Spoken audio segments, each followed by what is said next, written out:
All right, hello everybody, and I am back from Mexico. Excited to be back home. It was a great vacation, but that's not why you guys are here. So, um, I notice we don't have anybody dialed into the live session today, but I'm going to go ahead and film it anyways. That way you can go back and watch this on your time. So, with that said, we're going to go ahead and cover the Agile closing phase. All right, I'm going to turn off my video so we can go ahead and get started. Okay, so welcome to today's session on the Agile closing phase. This is phase 5 of the final chapter in the Agile lifecycle we have been building together. This is the finish line. Every sprint completed, every release deployed, every retrospective held, all of it culminates here. We'll go ahead and get started now.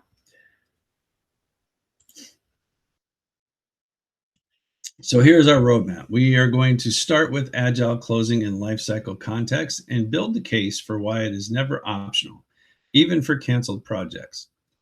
We then cover the unique Agile closing activities, continuous lessons learned versus the final synthesis, benefits realization as the ultimate success measure, and documentation that serves future Agile teams. The people focus section covers team recognition, formal release, and stakeholder final communication, areas that predictive training often addresses, but Agile training frequently skips. And then we close with the 3 closure reasons and the 12-gate closure checklist that ensures complete and professional project closure. Closing is phase 5, the finish line. Look at the life cycle diagram here. Notice that the closing bar is the tallest. This is intentional. Closing in Agile has more depth than students typically expect.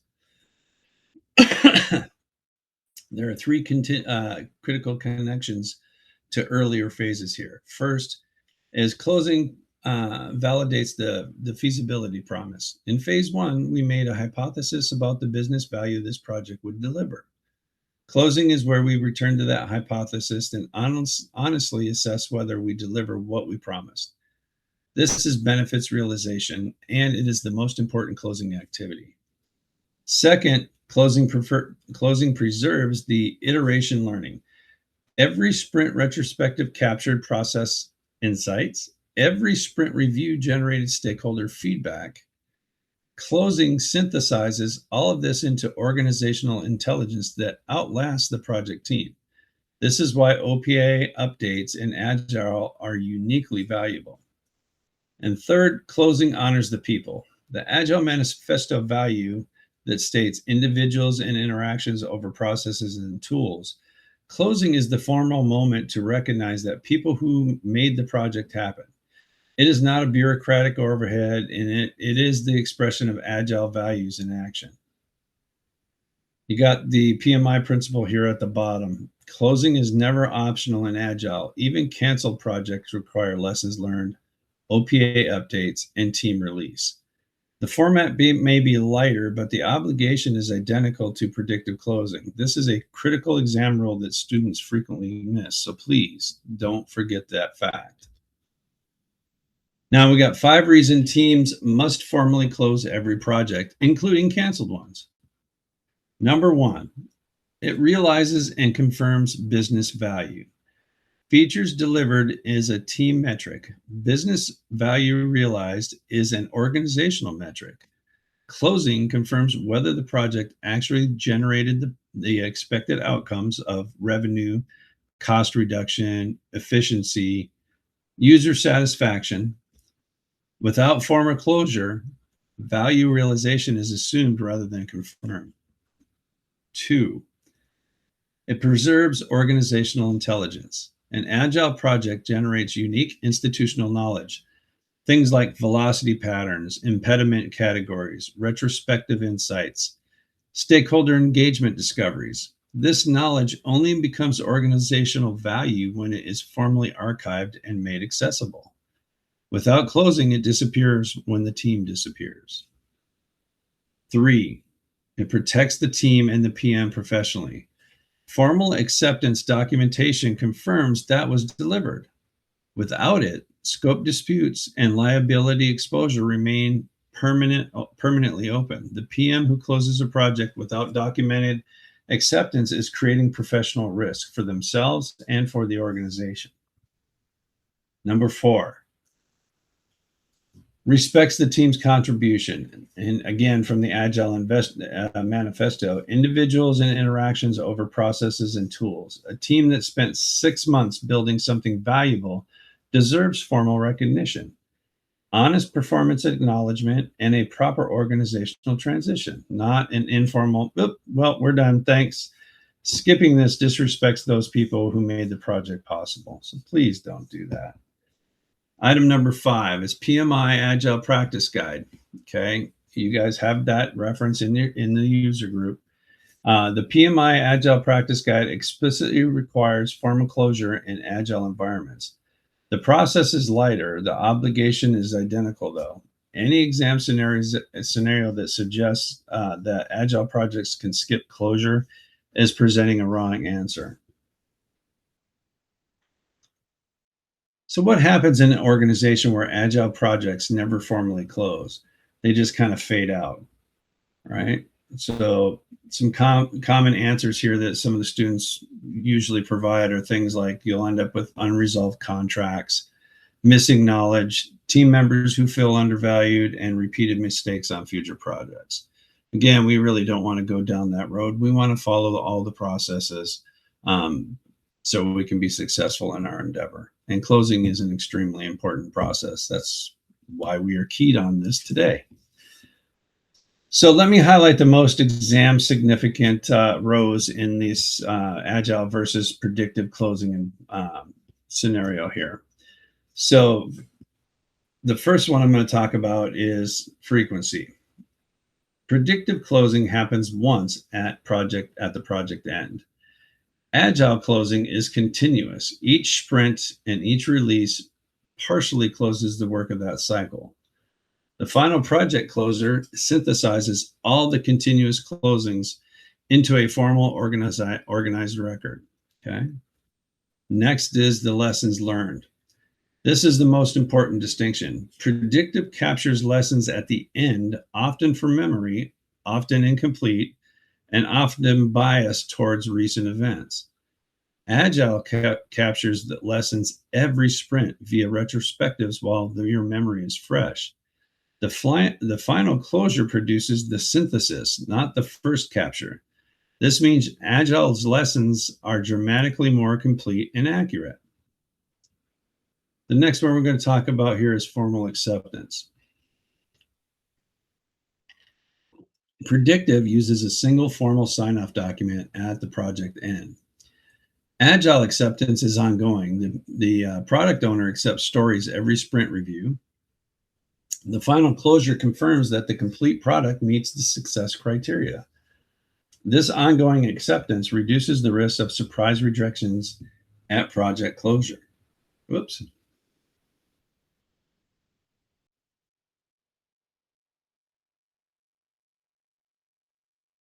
Success criteria. The most profound difference, predictive measures success against the original scope, schedule, and cost plan. Agile measures success against business value delivered and user adoption. A project can be on time, on budget, and on scope and still fail to deliver business value.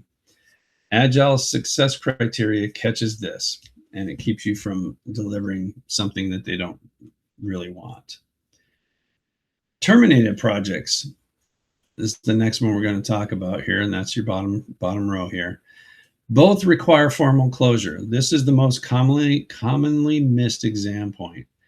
An Agile project that is canceled still requires lessons learned, OPA updates, team release, and stakeholder notifications. Your Agile practice guide is very explicit on this point.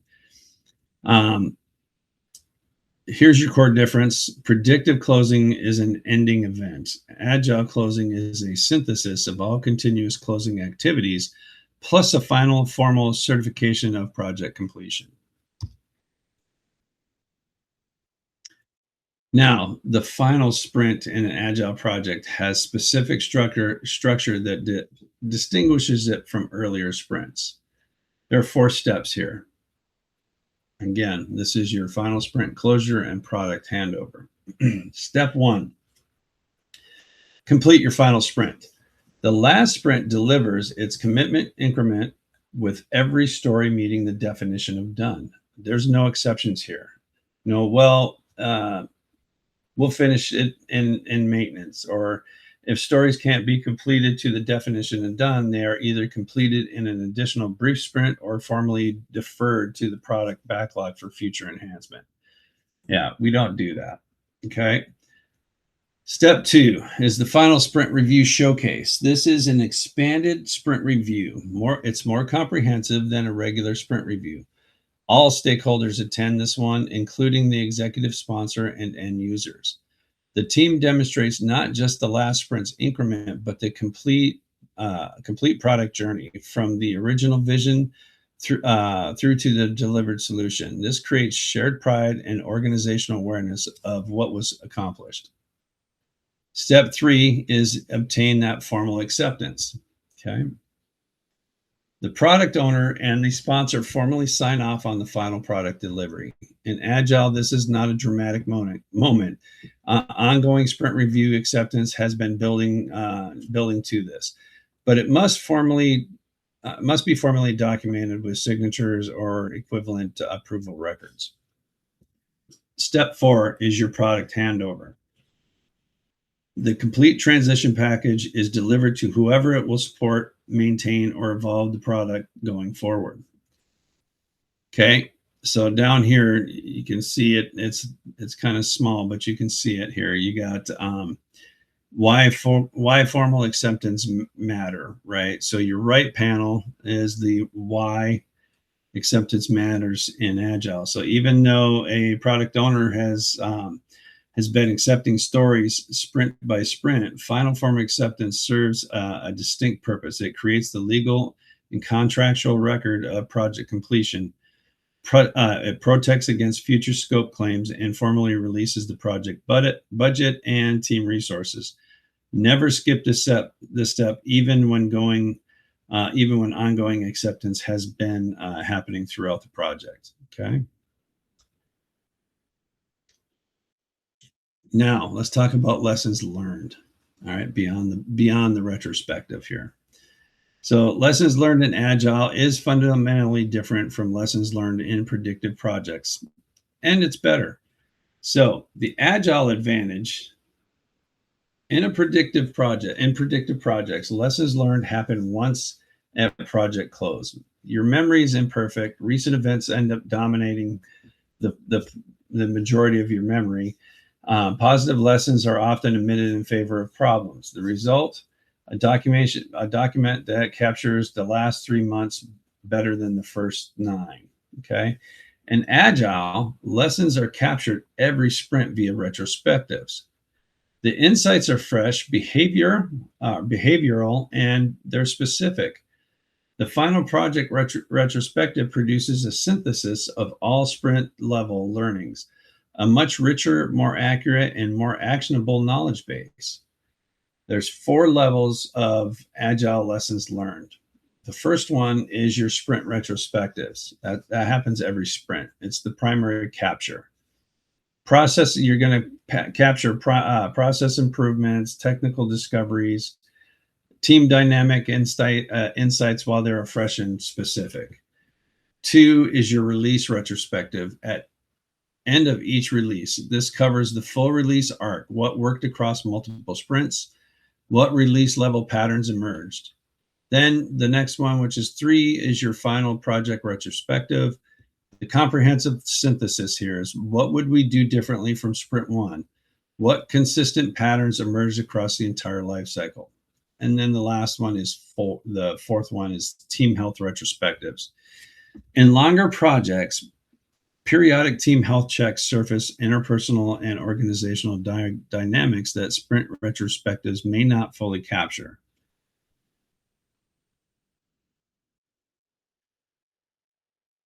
So what to capture?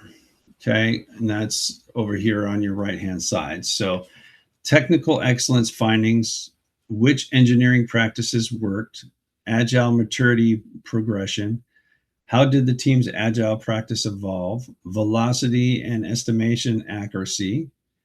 What improved forecasting over time? Stakeholder engagement. Which sprint reviews formats generated the best feedbacks? Okay, you got an RMC principle that is really kind of ingrained here. The purpose of lessons learned is to make the next project better, not to document failures for accountability purposes. Agile retrospectives embody this specific principle. Oops. Okay. Benefits realization is the activity that distinguishes mature agile organizations from immature ones.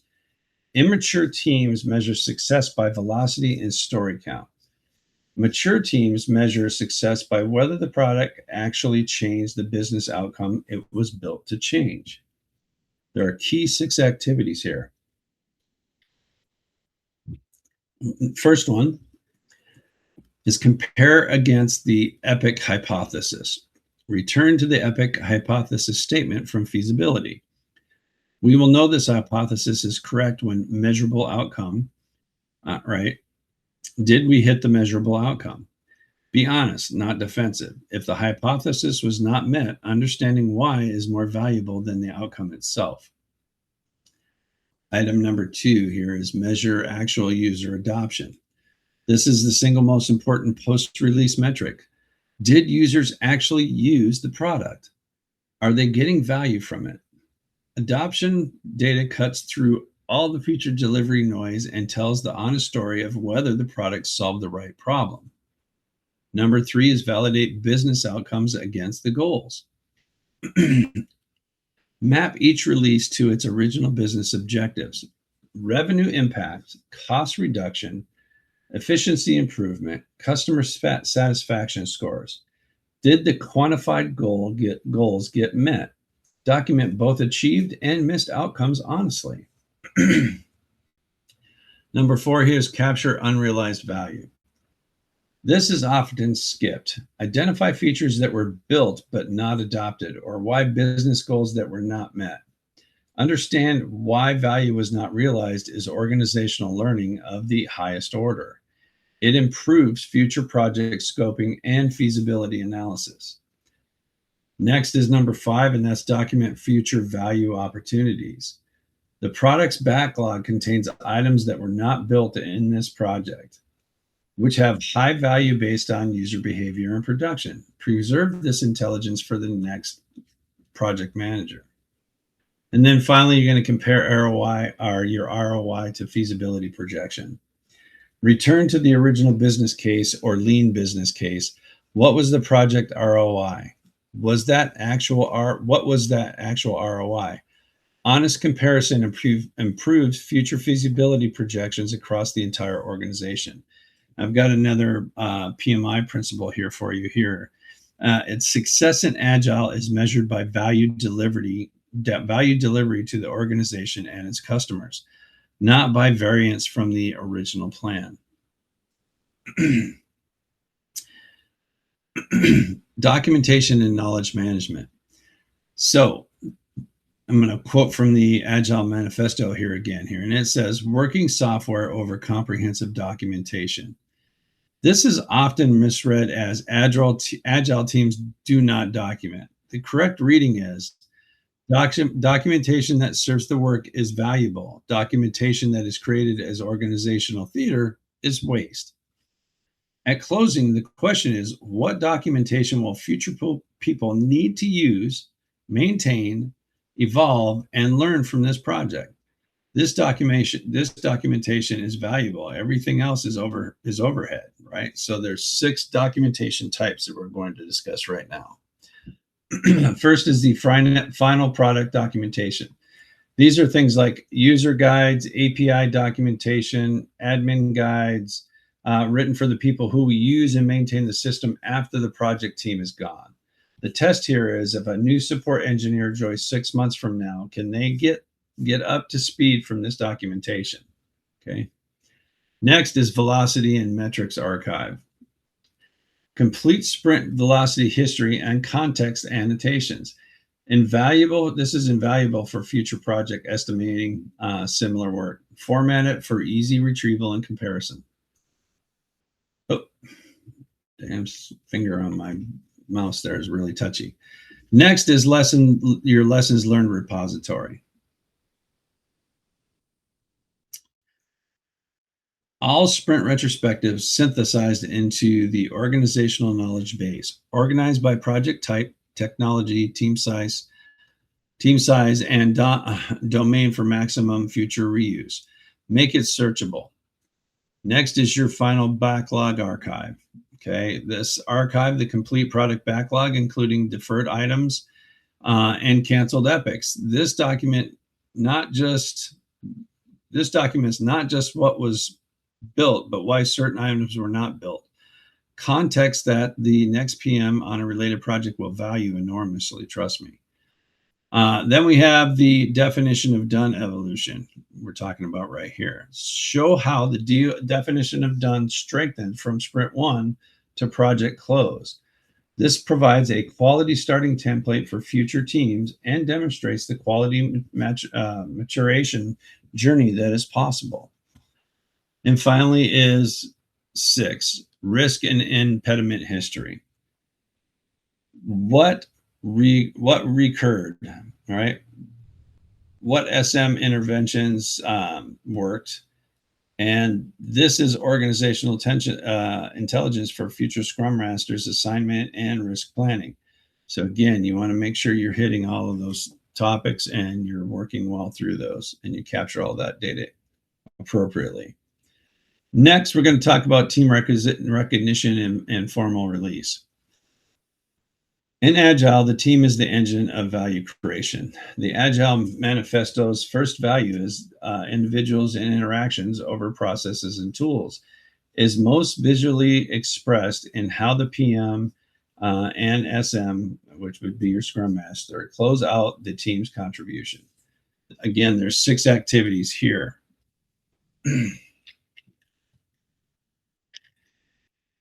The first one is formal team celebration event. A general celebration of what the team accomplished, not a final meeting with a birthday cake.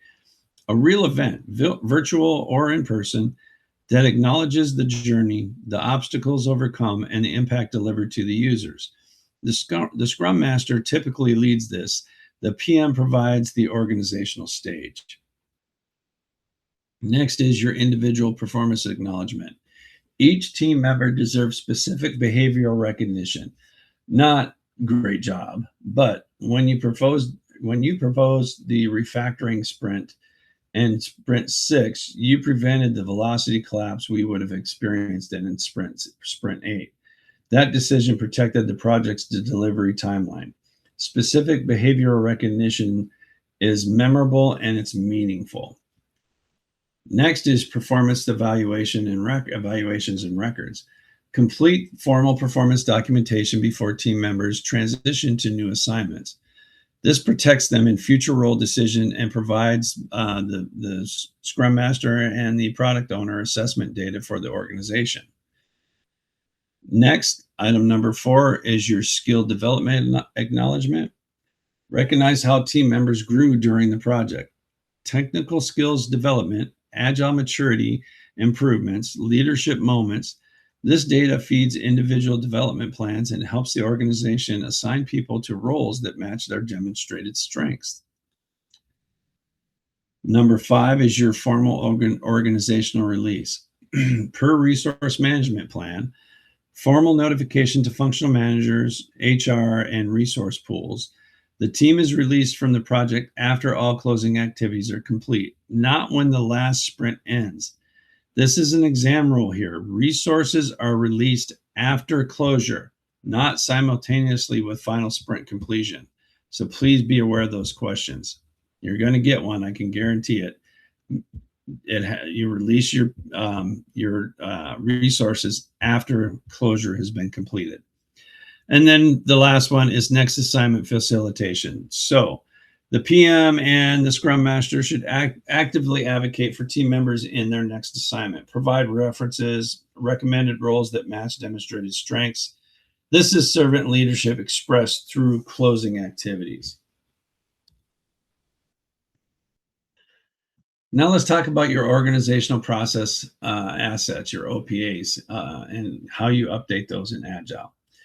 So, organizational process assets in Agile are qualitatively different from predictive OPAs.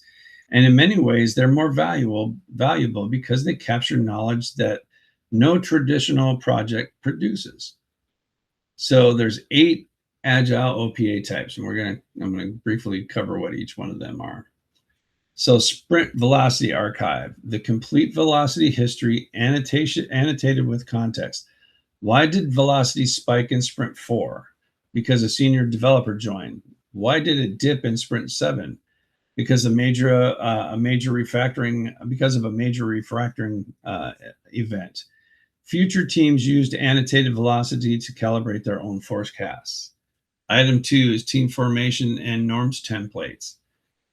Working agreements, definition of done starting points, and ceremony structures that worked. Future Agile PMs can use these as proven starting points rather than reinventing them from scratch.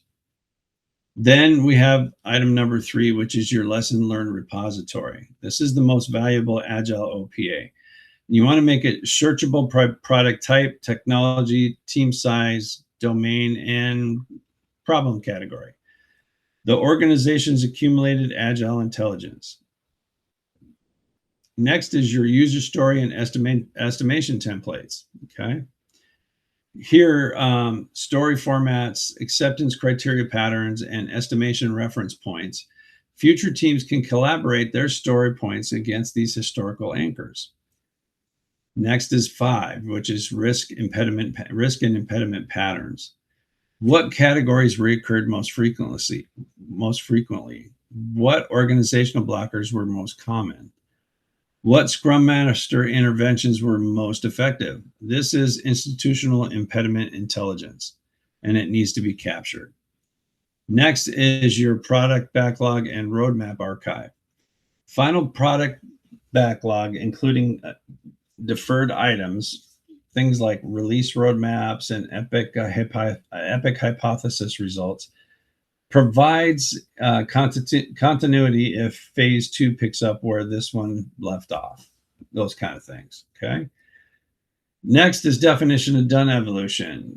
How the definition of done strengthened from initiation through project close, a quality starting point or starting template for future teams. So you definitely want to make sure that that happens as well. And your last one, whoops, again, sorry about my mouse being so sensitive here. Last one is stakeholder engagement insights. Which engagement approaches worked for which stakeholder types? Sprint review format preferences, communication cadence preferences, feedback and mechanism effectiveness. These are all things that you're going to need to capture so the next team will learn how to build their stakeholder management plan even more efficiently if they're working on a similar product. Okay, now there are 3 reasons an Agile project closes, and let's go into each one of these. All right, so um, again, you got 3 reasons an Agile project can close. The critical exam rule here is that process 4.7, which is close projects or phase, or its Agile equivalent, must be executed for all 3 of these. So reason number 1 is successful completion. Okay, most common. It's the most common one. All sprint goals are met. Final product delivered. Benefits realization validated. Formal acceptance obtained. That's your happy ending. PMI mindset here is celebrate the success and complete every closure task. These are not mutually exclusive. Skip the admin and create organizational and legal risk, even if you have a successful project. Reason number 2 here would be early termination. An Agile project is stopped before completion. Could be because your budget was exhausted, the strategic direction had changed, market conditions may have shifted, or feasibility validation disproved the original hypothesis. Could be any one of those things. All right. There's an exam trap here that you need to be aware of. So if the project is canceled, just move everyone to new projects. This is absolutely false. Formal closure is required even for canceled agile projects. Archive the completed sprint work. It is still an organizational value. Close all contracts, capture lessons learned from the terminated sprints, and then release the team members properly. The agile principle here is a canceled project that was properly closed is a project that taught the organization something valuable. A canceled project that was informally abandoned is just a waste. All right, now let's talk about phase 3. In multiple phase agile programs, so like phase 1 MVP, phase 2 expansion, phase 3 integration, each phase closes formally before the next one begins. So like in a safe environment, each program increment ends with an inspect and adapt workshop.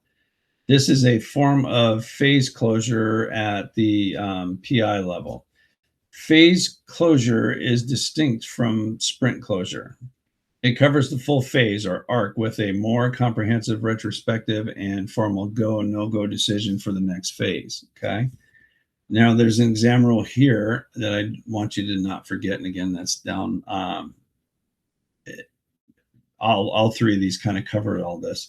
So all three require the same closure activities. The formal adjustments for context, the obligation does not, okay? Now, I'm going to walk you through the Agile project closure checklist. There's 12 different gates here. I'm going to walk you through all of them. So 12 gates that must all be cleared before the project is formally closed. So the PM and Scrum Master share responsibility for this checklist. No gate can be skipped regardless of urgency, budget pressure, or stakeholder request to move on. So gates 1 and 2 confirm the last sprint was done right. All stories are accepted against definition of done, and the final showcase held with all key stakeholders, okay? So that's 1 and 2. Gates 3 and 4 confirm formal completion. Documented sponsor sign-off is obtained and the product developed to production. Gate 5 is the handover gate. Operations and support teams have everything they need to sustain the product. Gate 6 is the learning gate. The final retrospective is complete and documented for OPA archiving. Gate 7 is the value gate. That's the most important and most often skipped. Benefits realization has been confirmed against the original feasibility hypothesis. It's not assumed. You have to confirm with data. Gate 8 is the knowledge gate. All OPAs are updated. Velocity archive, lessons learned, templates. This is the organization's return on investment from running an agile project. Gate 9 closes external relationships, so all contracts and procurements formally are closed. Gates 10 and 11 close internal relationships, so the team recognition completed and team members are formally released. And then finally, your Gate 12. This closes stakeholder relationships. Everyone who is involved in the project knows it is formally complete. So you really want to present this checklist to teams at the start of their closing sprint. Have the PM or the Scrum Master co-own it. Review it in every daily Scrum during the closing period until all 12s are checked.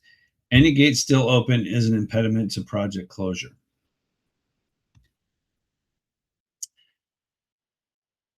Now, stakeholder final communication and project closure. All right, so the final stakeholder communication in an agile project has 3 distinct components, each serving a different audience with a different message. First is the final showcase. Okay, basically it's an expanded sprint review. This is the most visible closing event. All stakeholders, the sponsors, end users, and anyone who is invested in the project is going to attend this. The key distinction from a regular sprint review here is the showcase demonstrates the complete product, not just the last sprint's increment. It tells the full story. Here was our original vision. Here is what we built sprint by sprint. Here is the product that is now in production serving real users. This event creates shared pride and organizational visibility. It is also a powerful retention tool for the team. Public recognition of their work in front of the entire stakeholder community is always a good thing. Next is your project closure report. Okay. So for governance stakeholders and the sponsors, the closure report provides a fact-based account of project performance. The key elements include business value delivered versus original hypothesis, final velocity and quality metrics, benefits realization status, and lessons learned summary with organizational recommendations. Critically, this report must be honest. If certain business objectives were not met, say so clearly and explain why. An honest closure report builds PM credibility. A closure report that spins failure as success destroys it. All right. And finally, we have stakeholder notification of closure. This is the formal communication to all identified stakeholders that the project is officially complete. It must clearly communicate the project is closed. Here is what was delivered. Here's what to find. Here's where to find the documentation, and here's who to contact for future support or enhancement requests.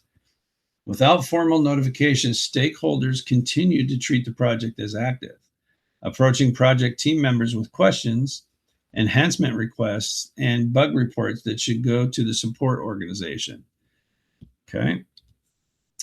Now, that pretty much covers closing, but I've got some key takeaways here for you. There's 6 of them, and I want you to make sure that you are aware of all 6 of these items. Number 1 is agile closing is never optional, even for the canceled or terminated projects. Lessons learned, OPA updates, formal acceptance, and team release are required regardless of project outcome. This is the most frequently missed exam rule about agile closing. So please, these are easy questions in regards to that. Just keep that in mind when if the scenario that you've been given isn't where you're in an agile or hybrid environment. Okay. 2 is lessons learned are captured continuously via sprint retrospective, not just at project close. The closing phase produces the final synthesis. This is what makes agile lessons dramatically more complete and accurate than predictive lessons learned.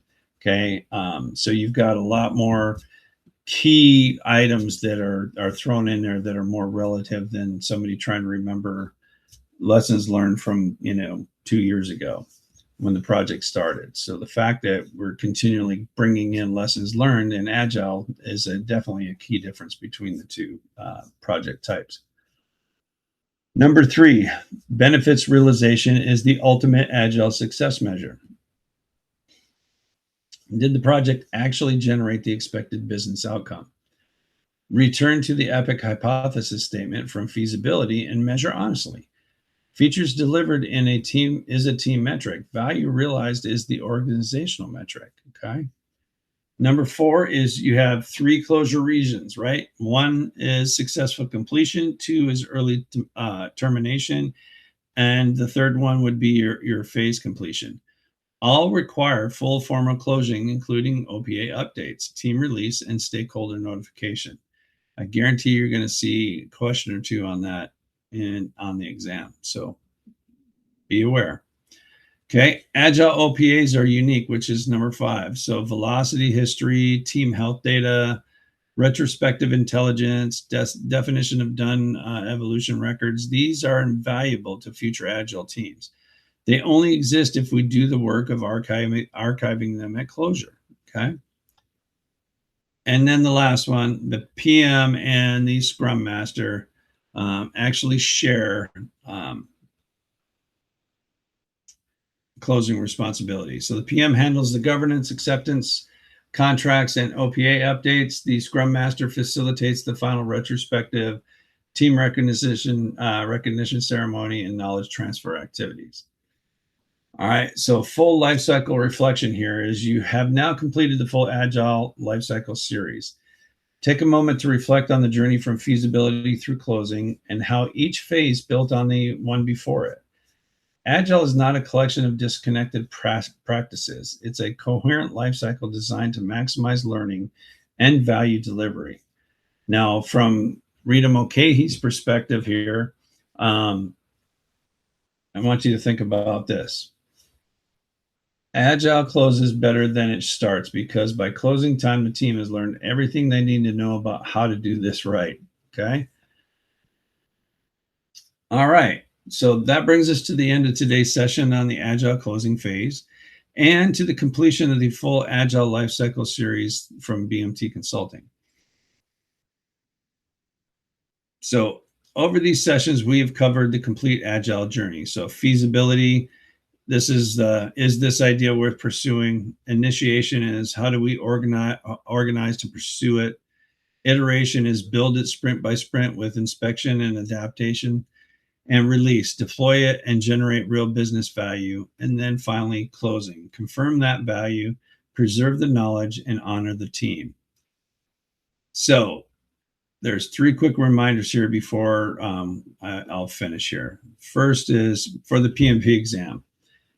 Agile closing appears in the business environment domain, specifically around benefits realization, organizational process assets, and formal acceptance. The distinction between agile and predictive closings, particularly around lessons learned, timing, and frequency, is commonly tested. Okay. For the PMI ACP, not going to cover that for you. This is mainly for our PMP students right now. And basically, that's it. All right. Next week, we will have a different series of topics that we will continue to cover to prepare you for your PMP exam. All right. Thanks a lot. Have a good day. That's all I have for you for today.